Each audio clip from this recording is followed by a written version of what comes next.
Hello, this is Terrence McNally. Welcome to Freeforum. We live in interesting times. Sunday, one of the most effective presidents in my lifetime, ended his campaign for re-election because he was no longer a compelling candidate and too many believed, including myself, no longer a winning one. I believe Joe Biden's age was the one issue where voters agree with the Republicans for which there was no defense. Inflation, immigration, perhaps crime and safety are also GOP campaign issues that may well currently have majority support. But I felt that a better candidate and a better campaign could probably change some of the story around those three. And Democrats only need to win over a few thousand undecideds in a few key precincts in a few key states. Biden's age was a winner for Trump, and it had to be taken away from him. Democrats have unified behind Kamala Harris remarkably quickly and resoundingly in terms of both delegates and funding, and suddenly the mood has changed. There are about 100 days until the polls close, and right now I'm hopeful not only that Harris will win the presidency, but that voters will reject the Trump MAGA party in many down-ballot races as well. Given Biden's exit from the race, I thought it might be interesting to replay the first episode I recorded following his election. Here's my November 5th, 2020 conversation with Rob Johnson, Executive Director of the Institute for New Economic Thinking. Rob and I have made a point to talk after the last several elections. What follows is very much a conversation rather than an interview, as the two of us give you our take on where the country stood at that moment, how we've gotten there, and our hopes for a Biden administration. This is Freeforum, a world that just might work. I'm Terrence McNally. I'm speaking with Rob Johnson, Executive Director of the Institute for New Economic Thinking, and you can learn more at ineteconomics.org. That's I-N-E-T, economics.org. The show streams weekly on the Progressive Voices Network on TuneIn, and podcasts are available anytime, anywhere on Apple Podcasts, most major podcast sites, and at my site, terrencemcnally.net, TERRENCEMCNALLY.net. When I anticipated that the presidential election might not be resolved by Thursday afternoon, when we would be recording this conversation, I emailed Rob Johnson, offering the possibility that we postpone till we knew who won and what administration we would be talking about. He very clearly declined, pointing out that our challenges as a nation both precede and go far beyond the election or re-election of Donald Trump. This is what I wrote before heading to bed election night. Biden may win, but it saddens and sickens me that this election can be close, and I feel the dread weight of the possibility of Trump still winning bearing down on me. Trump, the Republican Senate, and the Republican governors have for the most part proven unfit. The economy and any semblance of normality, such as kids going to school, depend on us getting the upper hand on the virus. Europe is showing that in the best of circumstances that's hard to do, but there's nothing to suggest that Trump will be any more willing or able to take responsibility at the federal level for our national response. If you're not a member of the cult, if you're not someone willing to attend a super spreader rally, how do you vote for a guy who has failed so completely handling the virus relative to other countries and then says he plans to fire Fauci right after the election? We face some big challenges: global health of humans and the rest of nature, climate change, nuclear war, gross inequality. And for the 4 years of Trump, we have ignored or aggravated most of them. And I find another 4 years almost unthinkable. We're going to go through some tough times, even just in terms of the pandemic and the economy, but add natural disasters, fires, police brutality, urban unrest. We need to come together to deal with both these existential crises and these tough times. And if he wins, Trump will continue to drive us apart. We cannot afford that. So that's what I wrote election night. Thankfully, for my mental health and every other reason you can think of, it appears Biden will pull this out. Still, there's a lot to talk about in terms of how we got here and how we move forward. Preparing for my first conversation with Rob Johnson back in 2011, I came across a quote. I think I found it on the website of the Institute for New Economic Thinking. And the quote was this: when the economic system breaks, it spares no one. But such a crisis can provide an opportunity to work together to create real, lasting change. This is one of those times, a once-in-a-lifetime opportunity to transform economics as we know it. Now, that quote was talking about the Great Recession of 2008, 2009, but I think the pandemic and the shrunken, currently crippled, and ultimately changed economy offer the same once-in-a-lifetime opportunity. Obama was elected to lead the nation and the economy out of the crash. Biden, if he triumphs, will be asked to lead the economy out of the pandemic. But Biden fails if the best he can do is deliver Obama 2.0. Under Obama, we didn't transform economics. Not only that, we didn't respond in any meaningful way to most who were hurt in the crash. Many of these people had felt left behind and hurt long before the crash, and enough of them turned out at the polls in the Rust Belt in 2016 to elect Donald Trump. In the UK Guardian today, a column by Owen Jones titled, "Even if Biden wins, the world will pay the price for the Democrats' failures," is a good setup for this conversation. I'm going to read you a couple of paragraphs, and then I'll turn to my conversation with Rob Johnson. In the aftermath of the financial crash, Obama's presidential campaign appeared to offer a break with the failures of successive Republican and Democratic administrations. But while he rescued the banks and let financial executives off the hook for their role in the 2008 crash, wages for millions of Americans stagnated or declined.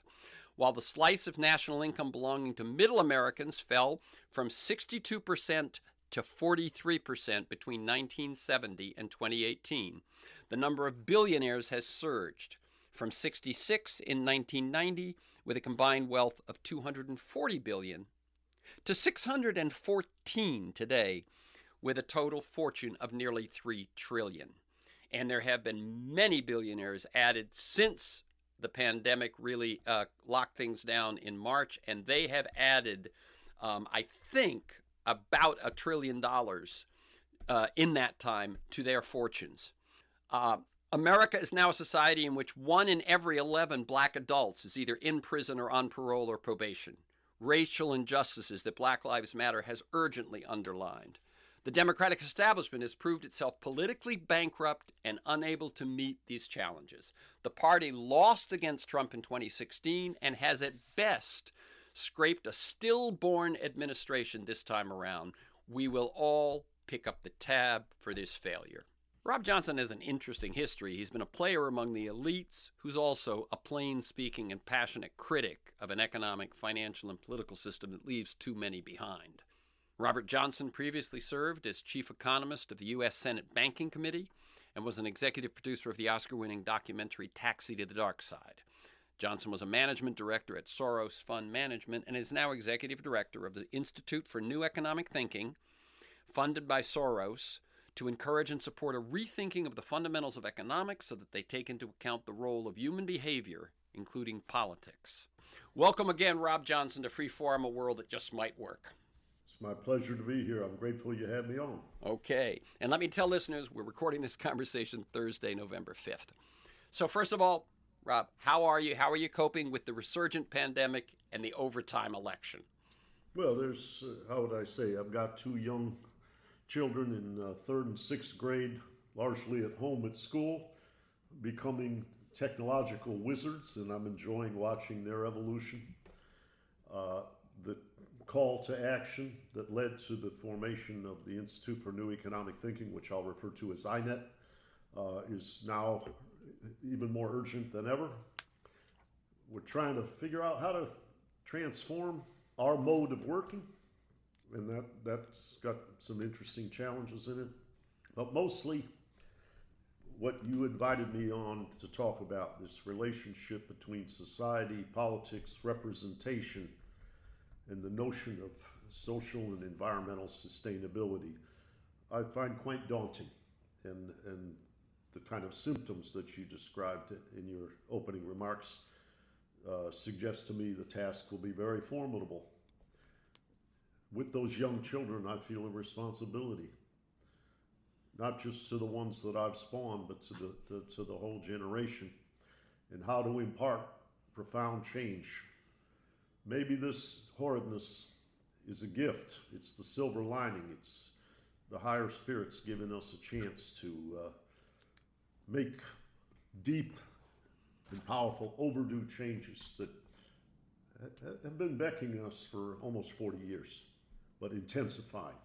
as you described, with the increasing concentration of wealth and the neglect of broad-based prosperity by what's called a meritocracy.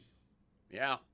This vision that you've just suggested, this vision that there might be a possibility in this breakdown, you'll notice in my intro, I mentioned 2 once-in-a-lifetime opportunities. Yeah. That's like nowadays people have 100-year floods or 1,000-year floods every year. There's something just exaggerated about everything that's going on. But you must talk a lot with other folks about, is this an opportunity? So that notion that I hold and that you hold, that breakdown can be an opening for breakthrough. How do you find among your friends, colleagues, and so on, does it bring a nodding of heads, or are people think you're naive? No, there's kind of, I mean, people want to do things like read me Shelley's poem, The Mask of Anarchy. Uh, it's a chaotic time. It's not a nodding of heads. It's, how do you say, feeling like your head is spun in all of the dilemmas. The collapse, we have complex institutions in our society, various different things related to technology and finance and what have you, but experts are not trusted. Experts, people with advanced degrees, people who can understand some of these scientific and other processes, are viewed as, which you might call, kowtowing to elites. And people have disregarded, they've lost trust or faith in governance, faith and expertise. And I think that, as you talked about, 2 crises, 2 chances of a lifetime, in the first one, because of the distributional ramifications, the need to get something done quickly so that we didn't collapse into a depression created an urgency, but that urgency existed within the context of a very damaged political economy where money plays too big a role in politics, what I call the commodification of social design, implementation, and enforcement. Who gets appointed, what laws are made, what regulations are enforced or not enforced is unfortunately quite heavily influenced by who are the donors to the political process. We have a money politics that has refracted representation away from a broad base to a narrow concentration of wealth, which you described in your opening remarks. That concentration of wealth it's like an amplifying feedback loop. As wealth becomes more concentrated and that wealth is used to dominate politics, they can essentially subsidize themselves. They can make it legal. It used to be called tax evasion. Now it's just tax avoidance to keep your money offshore. And then many people who call themselves leaders talk about how we can't afford public school systems or this or that. Globalization, the onset of the challenge of bringing China into the world. And I grew up in Detroit, but I always say to people, God wasn't born in Detroit or Pittsburgh. The elevation of the living standards of the poorest regions in the world and of places moving up in the middle like China, India, Indonesia, Brazil is a good thing. But where it wasn't a good thing was that the gains from globalization, and the benefits that were earned by the mobility of capital, the mobility of technology, but not the mobility of labor, was used to lobby public policy to exacerbate the inequality, not to attenuate it.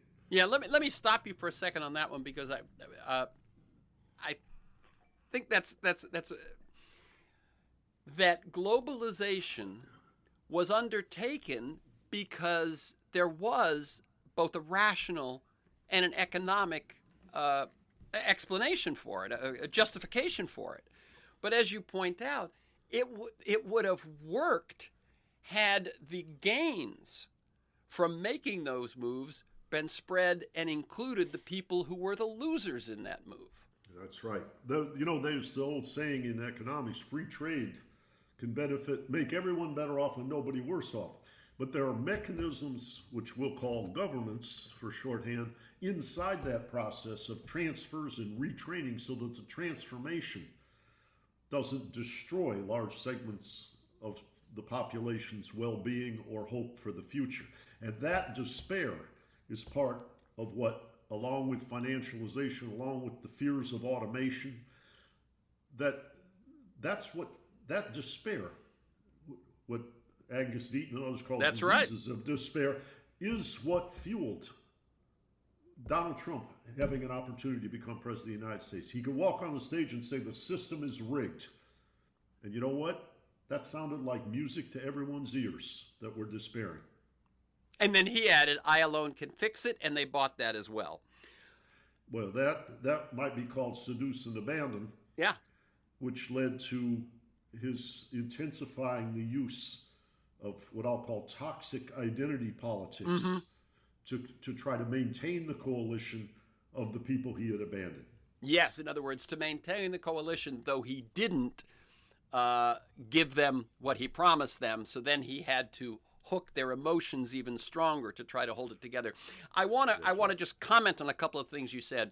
One, it's interesting when you said that when wealth generates a feedback loop and the accumulated wealth goes into changing the rules so that it becomes easier to accumulate and hold on to that wealth and harder for it to be spread around, that it's that feedback loop that becomes truly toxic. And I will tell you who made that point very explicit with me was Branko Milanovic.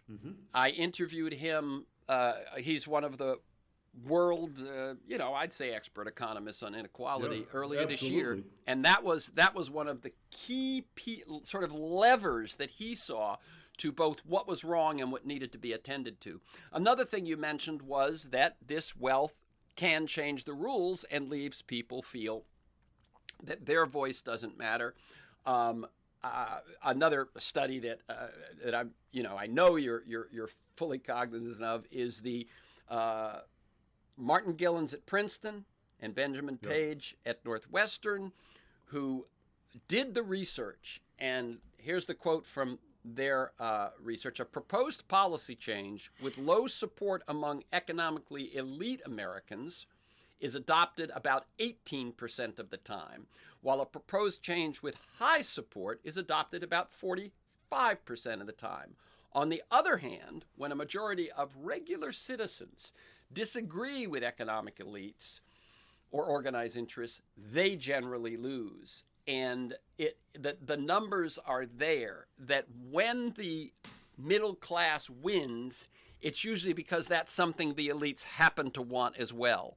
And when the elites win, it may have nothing to do with what the general citizenry wants. Yes, but that's, in my opinion, that's a symptom of the money politics system, where I'm not making what you might call the allegation that our elected representatives are a discretionarily insensitive or immoral bunch of people. What I'm saying is, first you got to survive before you can do good policy. And the need to survive has become so dependent on money for campaign advertising and what have you, that they are what you might call put in a place. And by the way, where I would say they're culpable is that incumbents can sell policy, challengers can't. And so it's a bit of an insurance policy to make the system so reliant on money, because it gives what you might call an advantage to incumbents relative to their challengers, and therefore a disincentive to repair the representativeness of the system. Mm-hmm. No, I appreciate that distinction, that once the system, and it's funny, I have often looked at it as people have said that American politics changed with the debates, the Nixon-Kennedy debates, and suddenly debates were on television, and that changed everything. I think that changed something. But what I think changed everything was when television advertising became the sort of currency of political campaigns, which jacked up the price. All your union members going door to door, all those old tried and true coffee clutches and things, they didn't cost nearly anything. Someone could get into a race. Underdogs could compete. once it shifted to these, these incredibly expensive ways of waging campaigns that basically priced anyone who wasn't on the gravy train out of the business. I once met former President Jimmy Carter, and we were talking about money in politics, and he said, yeah, I really held my breath because I needed to raise $30,000 to be able to get in the race in 1976. In 76?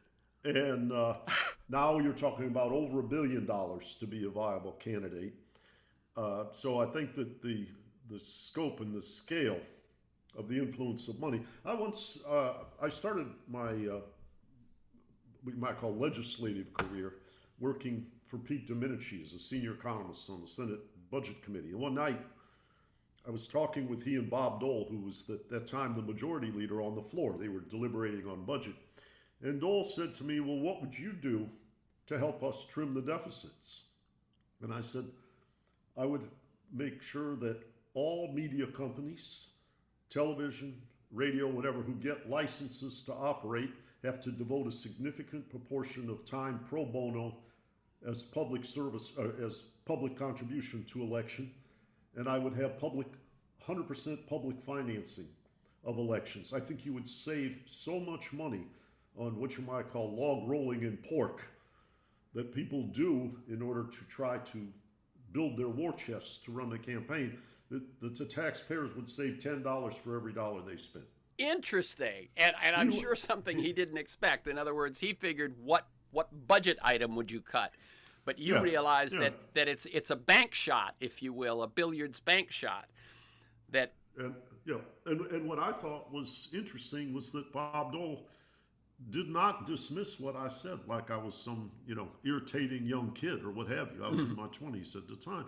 He said, oh, that's an interesting notion. But he was quite familiar. Even later in the same night, there was an amendment on that bill to allow banks to put their money offshore every day at 5 o'clock and bring it home in the morning so they didn't have to pay FDIC insurance. And Dole said, this is absurd. If they're paying for insurance, if they're going to get the insurance, they got to pay for it. They can't just whisk their money offshore and back on. He thought this was crazy, and he worked very hard to defeat that. So at that time, I felt in the Republican Party, there was still a sense of stewardship. Mm-hmm. He and Domenici, Howard Baker, McClure, Nancy Kassebaum Landon, John Danforth, and others embodied.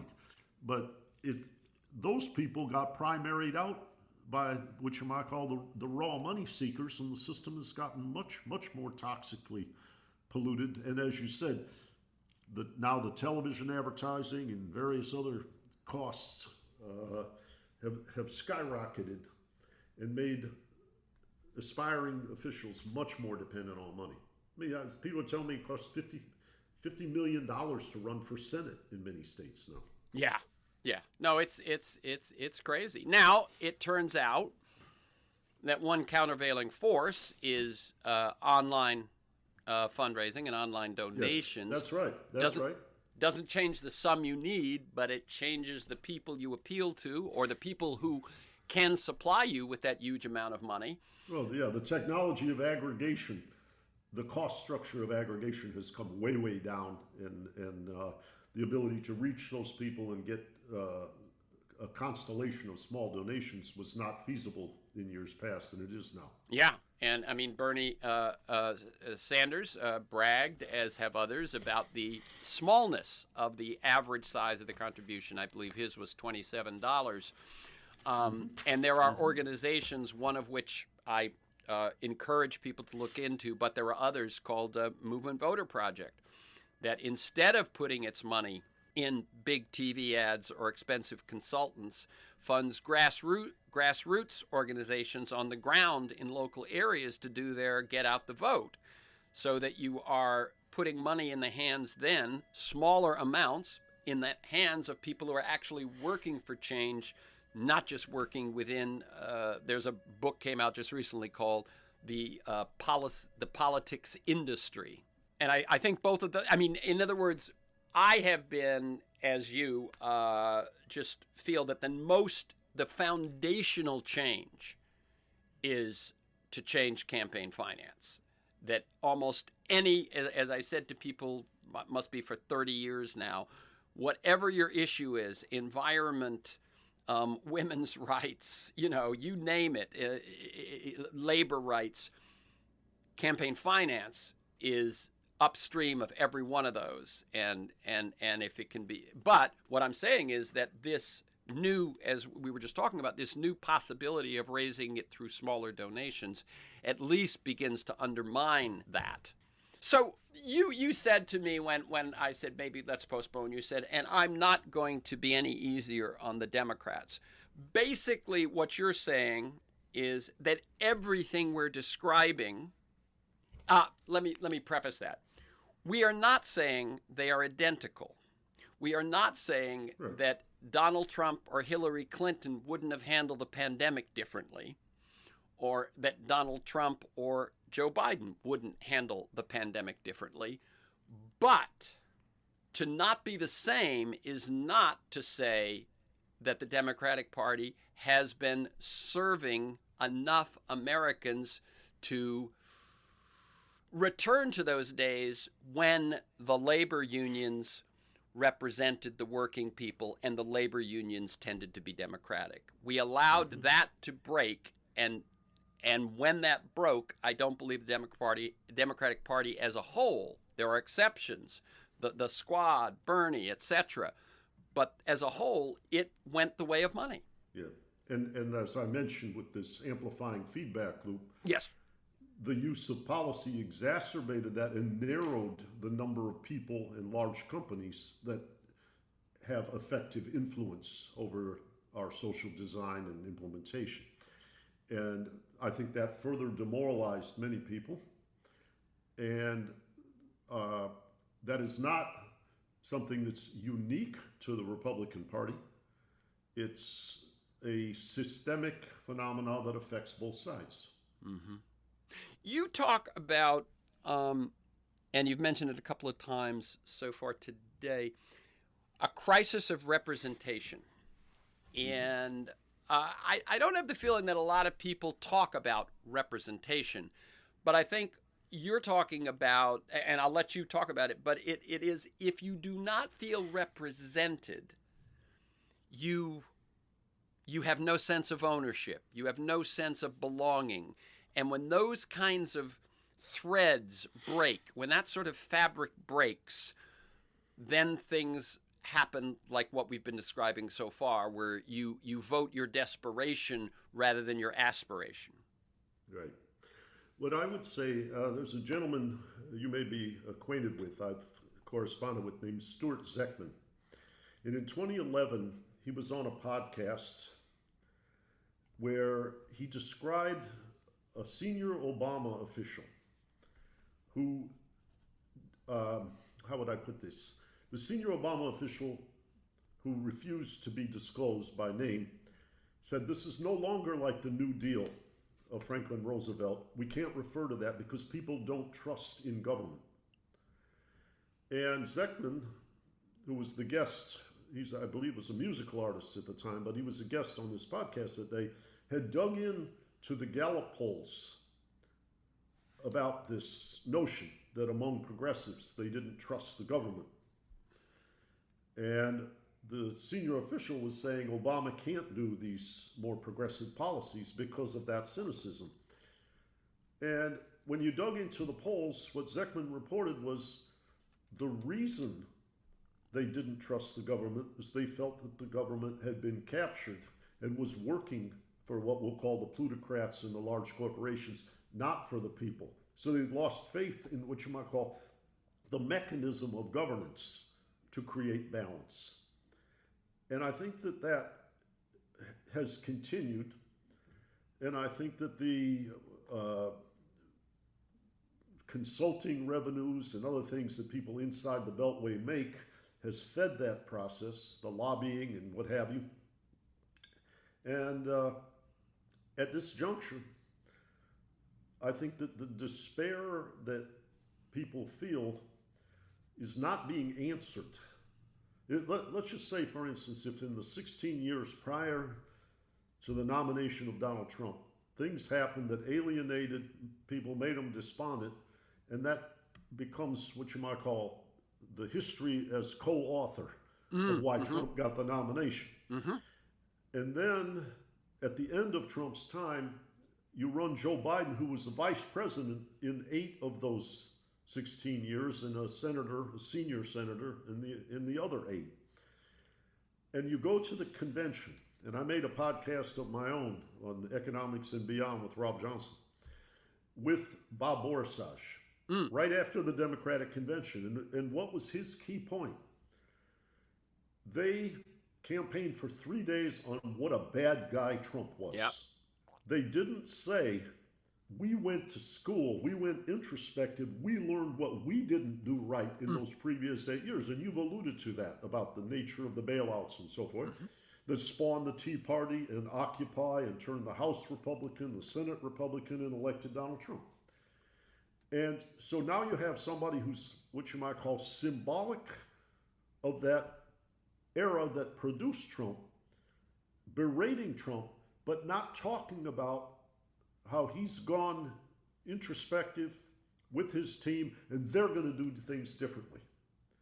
And that's what I think Bob Borisage was demoralized by, because that was, how would I say, you want to get people to cross over from that working class group that crossed over away from Obama to Trump. You want them to come back.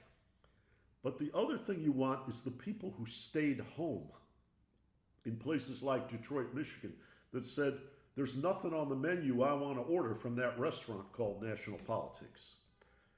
And that part, the Democrats did not do a good job of inspiring. And I think many people right now, irrespective of the outcome, are quite terrified by how close this race is in the middle of a pandemic crisis at a time when, by all comparative standards, totally under control. Alex Gibney's new documentary illustrates, compared to South Korea, Donald Trump profoundly failed in the handling of the COVID crisis. It's much, much more pervasive. Many more people are dead. Many more people are sick.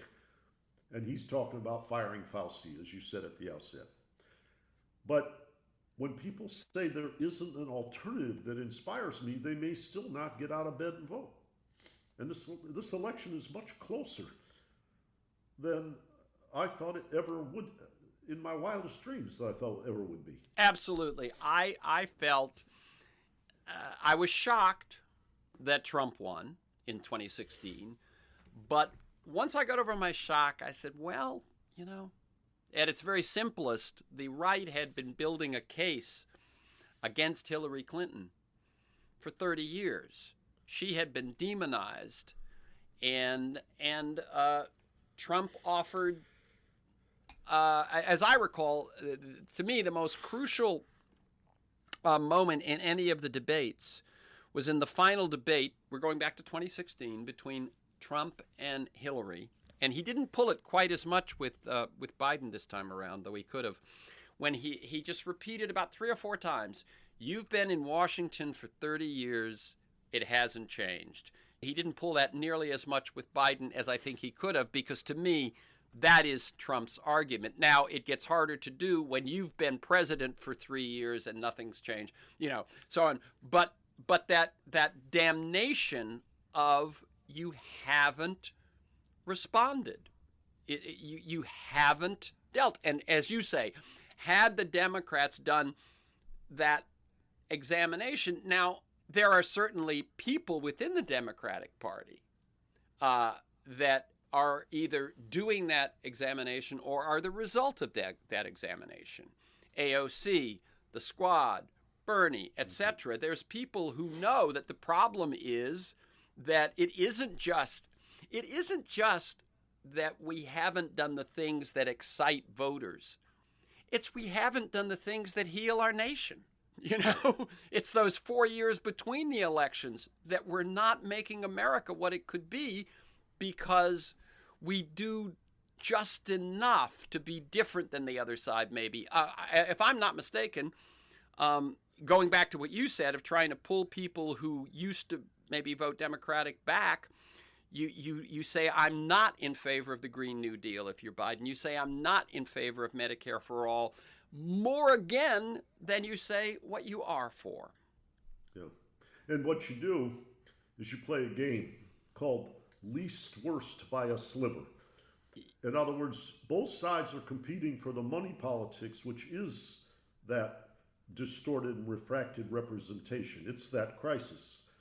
But what you want to do is signal that you're a little better than they are, but not a heck of a lot. For instance, many have said, why, with all the concerns about finance and extravagance, and particularly after Donald Trump appeared to use the trillions of bailout money to support assets rather than people and jobs, why didn't Joe Biden say Elizabeth Warren will be my Treasury Secretary, Consumer Financial Protection Bureau, Congressional Oversight Committee of TARP?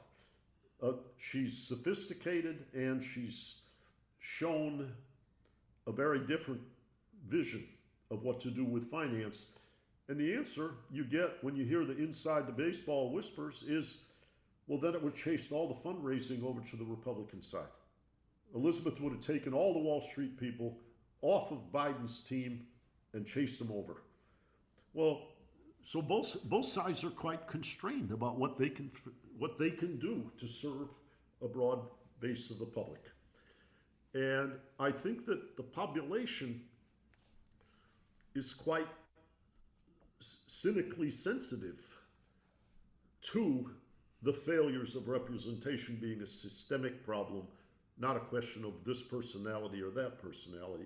And what's a little bit awkward is that the person who kind of stepped out of the ranks and he telegraphed that the system was rigged was Donald Trump. I remember listening to a guy on the radio. His name's Scott Adams. He lives in Berkeley, California, and he said, "Is that the Dilbert guy?" Yeah, yeah. I interviewed him too. Yeah, and he was talking about how he had taken courses with Steve Jobs on like all kinds of the psychology of persuasion, and this man named Pierre Clement about hypnosis and what you might call just techniques of communication. And he said in this podcast, this guy Trump is amazing. He's really clearly worked with people like Tony Robbins or Milton Erickson or all these kind of people that work in that realm. So I tuned into a debate, 2015. It's in Florida. And I see Jeb Bush, who was the governor of Florida previously, starts to berate Trump. And everybody cheers. And then Trump goes back and berates him and everybody boos. And so what did Trump do? He turns to the TV camera and he says, ladies and gentlemen, and I'm paraphrasing, we're here at an event held by the Republican National Committee. And the people who are cheering for former Governor Bush is not just because we're here in Florida. It's because they're the donors. They're the people who are stifling you. And I sat there and I said, wow, this guy really is going to be viable because he might get crushed by the establishment. But he's turning to the cameras and saying everything inside the room is corrupt. And that was, in large part, what a lot of people were feeling. Yeah. Now, and they were feeling that about the Clinton Foundation and all kinds of various different ways in which they were pulling money together. And the cynicism, even among sophisticated people like members of the board of INET and other things, people who are not anti-establishment, people who are famous in the world of hedge fund or banking or technology or whatever, they were all talking about the deep systemic corruption. Paul Volcker was talking to me about that. God bless him and rest in peace. But Paul Volcker was talking to me about the unbridled corruption on both sides of the aisle. Let me tell people this is Freeform, a world that just might work. I'm Terrence McNally, speaking with Rob Johnson, Executive Director of the Institute for New Economic Thinking, INET, and Director of the Project on Global Finance at the Roosevelt Institute. And you can learn more at ineteconomics.org. That's INET economics.org. JOHNSON.org. Let's shift a little bit to I often think about interviews in terms of it's broke, let's fix it. Three questions. What's the evidence that it's broken? And I think we've laid out plenty of that. And by it, in this case, I think I mean the role of government, the role of politics, the two parties, etc. What's the evidence that it's broken? How did it get broken? We've talked about that. It's the cost of campaigns. It's the feedback loops that make you can start from that, and then everything else can unfold from that if you have the feedback loops in place where money begets rules and rules beget money. And then how do we fix it?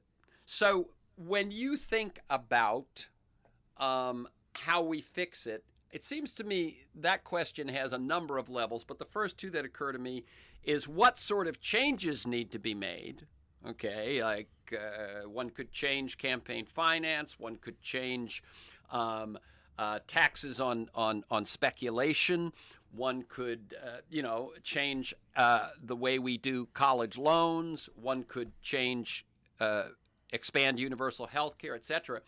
But then the other question is, how do we make those changes happen? What's the process, the mechanisms that could make those things possible? What are some of your thoughts about a change and a path to that change? Yeah. Well, you articulated a number of the necessary change, and I would say an embracing transformation of the energy system also ranks very high. Oh my God, yes, I left that out. I would say a much broader based, higher floor on American health care and on the education through the public schools to create what you might call credible notion of opportunity, which involves both health and learning. I think the other things that come to mind are the very expensive and very dysfunctional prison industrial system.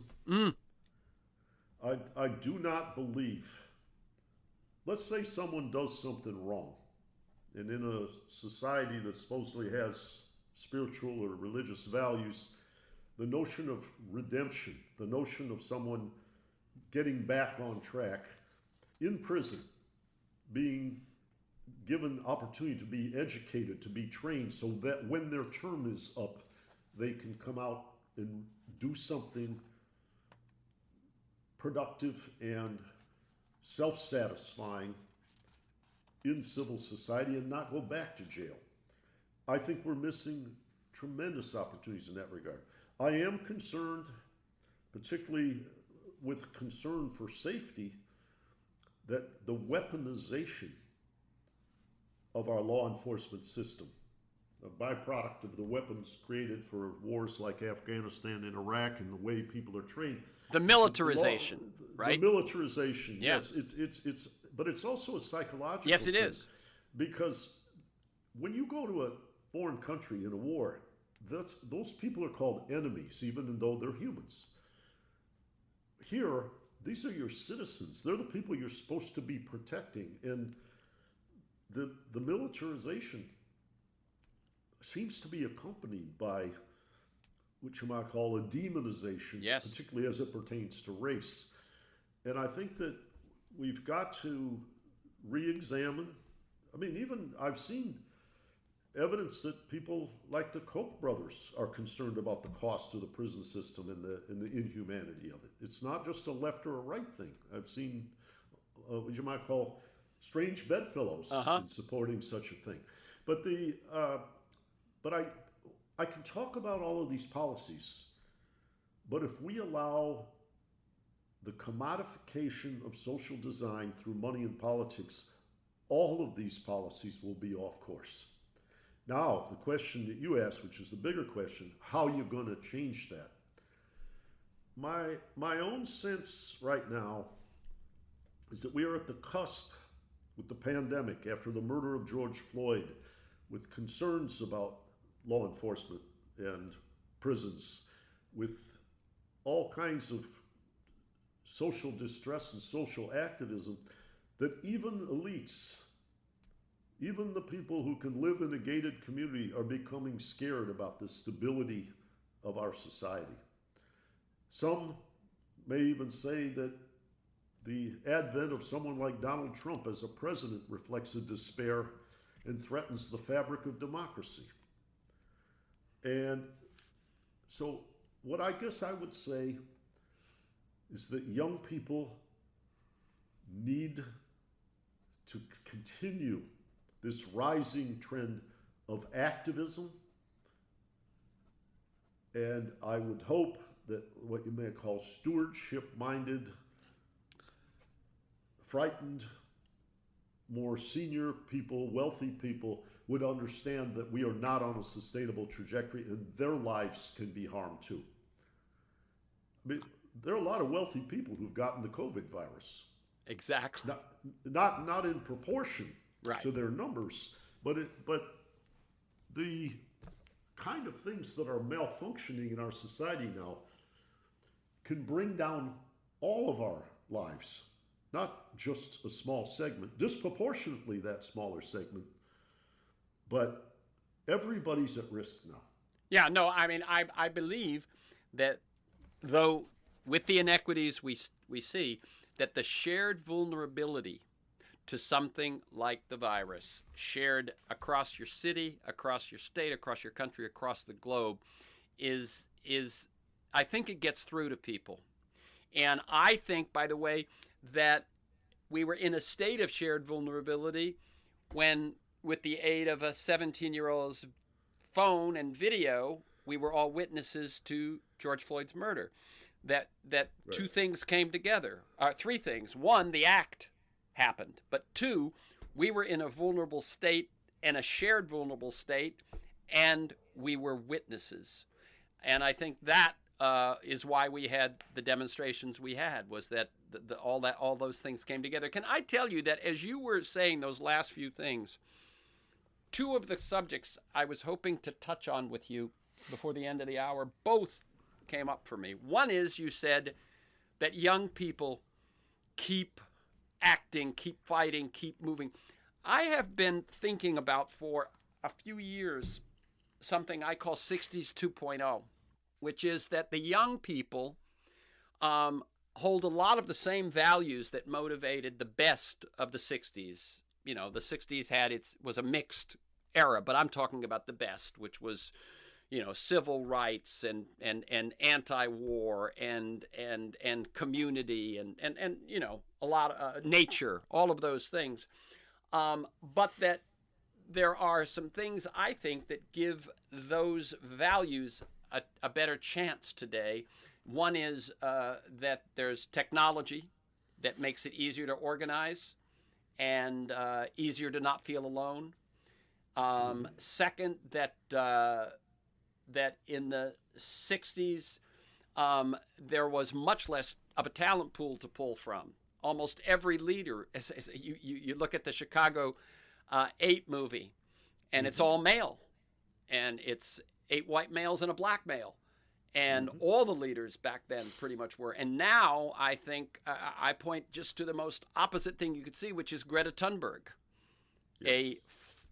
A Scandinavian teenager is a movement leader, and that we now have LGBTQ, Asian, Latino, Black. There's just this range of talent to pull from. And third, that we were basically alone, except for, you know, a few beatniks in San Francisco and Greenwich Village, and that now, if these generations, our generation and the generations in between, and the young people can come together, that there's a chance that real change could happen. Does that resonate with you at all? Yeah, and I think let me bring up two elements of 60s 2.0. First is I would encourage you to have as a guest Edward P. Morgan, who wrote a book called What Really Happened in the 60s. He's a professor in Pennsylvania. And the book is fantastic. And great. Mark Crispin Miller and he made a beautiful video together that's on YouTube about his perspective. And it's about how the refractory nature of a private sector media worked with what I'll call conservative or counter forces to the 60s movement to demonize it and denigrate it. And I think Edwards illuminating that process is just really artful. The second is I've just recently finished making some videos with Daniel Ellsberg, the man who brought forward the Pentagon Papers. In his most recent book, which is called The Doomsday Machine, is about how risky the command and control system is over the control and firing of nuclear weapons, and how the scale of missile stocks on both sides, even though the Cold War is allegedly over, could incinerate what they call the upper atmosphere and lead to what's called a nuclear winter. And these are not pipe dreams. This is stuff that's been published in Nature, Science, and other places. And I think a disarmament movement to avoid a nuclear winter, which Ellsberg claims would kill more than 6 billion out of the 7 billion people. Not from when the bombs go off. No. It's from what happens to the introduction of an ice age for 12 or 15 years that would destroy crops and animals and sources of food on planet Earth. And I think that Daniel is very thoughtful, and I think that that should be on the agenda. It's as urgent and it's as potent and dangerous as climate change. Yeah. And I think that the pressure, as you said, with this technology, it can be organized, but also with this technology, one might say, it can be surveilled. And we've got to bring our technological systems into balance as they become very, very few and large-scale monopolies. Right. Well, when I expand on what I just said to you, yes, the caveat for the value, the positive value of internet and technologies like that is the surveillance capitalism, which isn't just about facial recognition and that sort of thing, but about the distortions available. The distortions and amplification of distortions and the misinformation echo chambers that we know are at play. The QAnon conspiracy, is definitely a product for going from some minute fringe to having, there are going to be people in Congress that hold on to it. That is a social media phenomenon. And I think surveillance capitalism is something we've really got to get a handle on. And it's one of those things, perhaps like nuclear war, that government doesn't feel or is not technologically able to grasp and thus regulate, well enough. Mm-hmm. But thank you for those two things. The other one I was going to mention was goes in hand, and it was when you said stewardship. Here's my question. It appears to me that authoritarianism has real advantages when confronting big problems that call for rapid pivots and rapid and large mobilization. Okay? What FDR could do in World War II in transforming our economy quickly and mobilizing, China does every day. And my question is, have we been such poor stewards of democracy, with money dominating politics, an inability to solve problems or promote the general welfare a great deal because of that, that China will lead the world's response to climate change and possibly the pandemic as well, and thus the saving of this planet by authoritarianism rather than democracy, and what that means for the future of society? Well, I think those are very real concerns. People talk about freedom, and my sense of freedom is it has something, and I'm thinking now of gun control and the pandemic.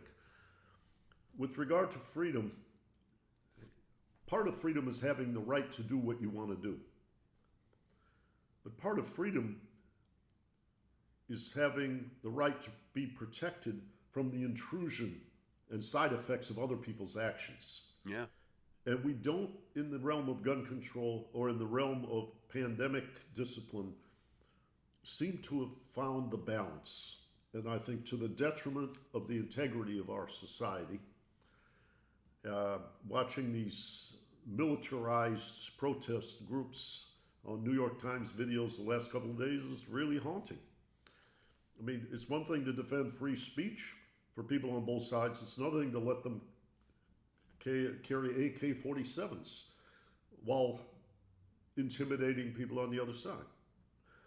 So I think an authoritarian system runs the risk of not being responsive, becoming a intimidating, violent oligarchy. We've seen that in history. So I don't know that it's an answer.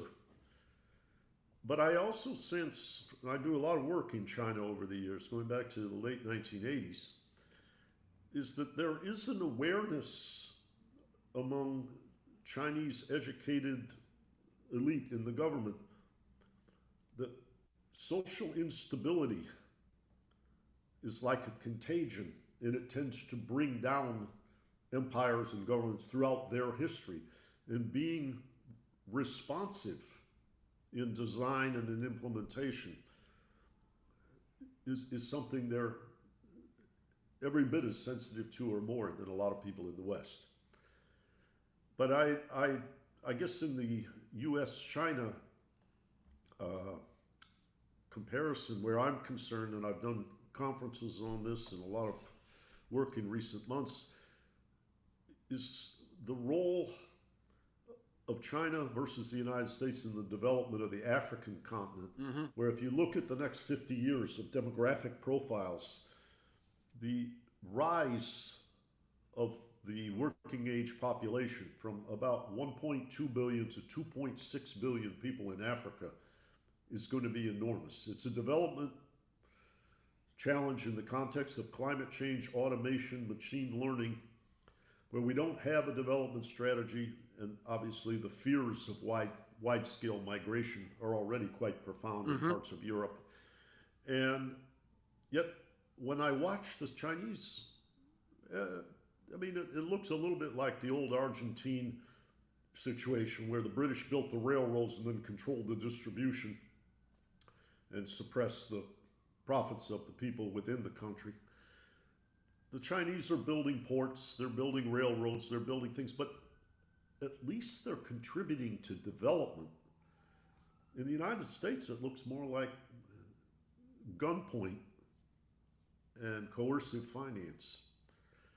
And so I am concerned about the example of the American way, or the American way of being, and the notion of freedom that we offer deteriorating, though I'm not necessarily of the mind that the Chinese offer a vastly superior model by any means. No, and I've got to bring this to a close, but I didn't mean a better model. I just mean that able to, because it really comes down to this notion that we have not been stewards of democracy. Results. We don't That's solve problems because right.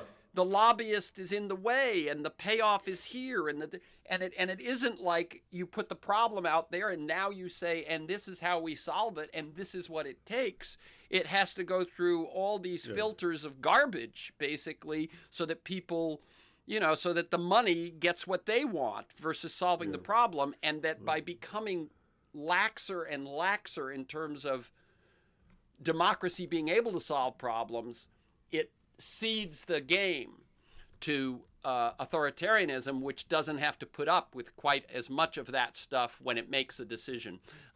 This has been again, the reason I reached out to you following the election was because I knew we will cover a lot of territory, and we will think about it a little, or we will consider it a little more deeply than many other folks I might talk to at this time. It's always a pleasure, Rob Johnson. Thank you. Well, thank you. And I want to put out a little bit of a flag for a man named Fred Ledley, who's done some beautiful work on how the public pays for the science behind new drugs, but then the private equity and pharma companies Sure. get to charge what they want Yep. to the public, and that realm on the cusp of the pandemic is very demoralizing. And Fred Ledley and his co-authors, Matt Jackson and Katerina Clary, have done a beautiful job in, how you say, as you dig down into the different tributaries of change that is needed, I'd be happy to talk with you about the people who I think are illuminating the challenges. Oh, absolutely. Yes. In other words, that part that we got to at the end, which is what are the changes that are needed and what are the pathways we can take. Right. That would be a great conversation. How do you spell Ledley? Ledley? Yes. Okay. Very, very good. So again, Rob is Executive Director of the Institute for New Economic Thinking, and you can learn more at ineteconomics.org. INET economics.org. For this conversation and many others, to join me in pursuit of a world that just might work, go to TerrenceMcNally.net, TerrenceMcNally.net, or aworldthatjustmightwork.com, all one word.